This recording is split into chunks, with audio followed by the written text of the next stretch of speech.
He's got 1 million soldiers standing outside of Hong Kong that aren't going in only because I ask him, please don't do that. You'll be making a big mistake. It's going to have a tremendous negative impact on the trade deal. For more on the Hong Kong elections and what they mean, I spoke to Colonel David Maxwell. He's a senior fellow at the Foundation for Defense of Democracies. Colonel Maxwell has extensive background in the Army, with the majority of his 30 years of service in Asia. I asked him to talk about the significance of the pro-democracy movement making such big gains in the elections. Well, it does seem like a referendum for pro-democracy. I mean, I understand there was 71% turnout, and in the last election it was about 46%. So that's nearly double the size. And so I think it's a real referendum and for the pro-democracy movement. I think it's sending a powerful message to Beijing and to the Chinese Communist Party, who seeks to dominate Hong Kong. And so it should be a real wake-up call to the PRC, which, of course, could mean further oppression, further crackdowns, because the democracy movement really is a threat to the regime. You say a message. Could it be any practical application here? Because China, from what I understand, still has some control over how these elections are run, right? Well, yes, and of course these elections were really. It's not really a legislative body. They're really an advisory, perform an advisory function to the government. But so it doesn't really have any teeth in terms of developing laws or anything like that. But again, it sends a message by the number of pro-democracy candidates that won. But yes, China does exert quite a bit of control. I mean, they choose the chief executive, so they do have a lot of power. Of course, the power goes to those who have a monopoly on force, the monopoly on the use of force. And of course, they have PLA troops stationed in Hong Kong, which they have not deployed, thankfully.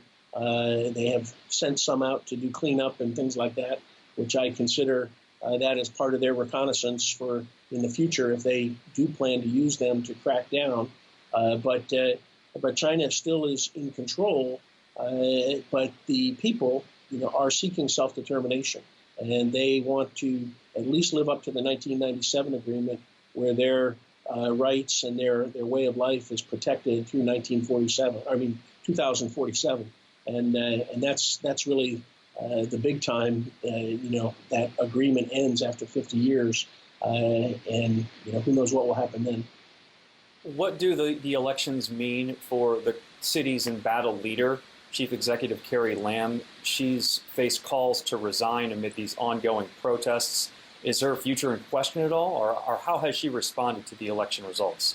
I haven't heard any immediate reports yet, although we have heard rumors that she had, in fact, wanted to resign prior to this. A number of times she'd wanted to step down, but it appears that Beijing wants her to remain in power. And they, and again, that really illustrates the amount of control that they have. She is not freely elected. She's not free to make her own decisions. And so I think that's really gets at the crux of the problem, is that the Hong Kong citizens, do not, they want to have self-determination. They want to have self-government.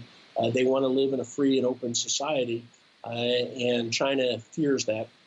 They fear Hong Kong as the seeds of a disease that could spread throughout China and really cause tremendous domestic instability throughout China.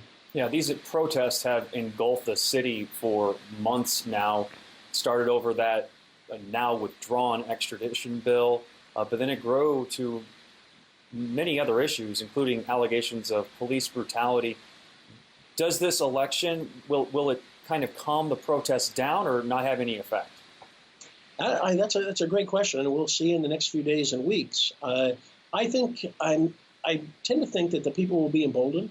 I think that, since it seems to be a referendum for pro-democracy, I think those pro-democracy protesters will feel like they've been empowered, that they have, they've received a mandate, 71%.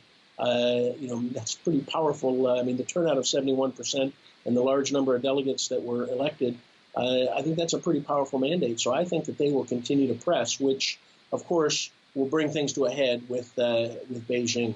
and that's what we really have to be on the lookout for. Protests in Hong Kong have gone on for months, at times turning violent. Activists say there's too much at stake to back down, no matter the cost. And amid the chaos, some activists feared they may not survive.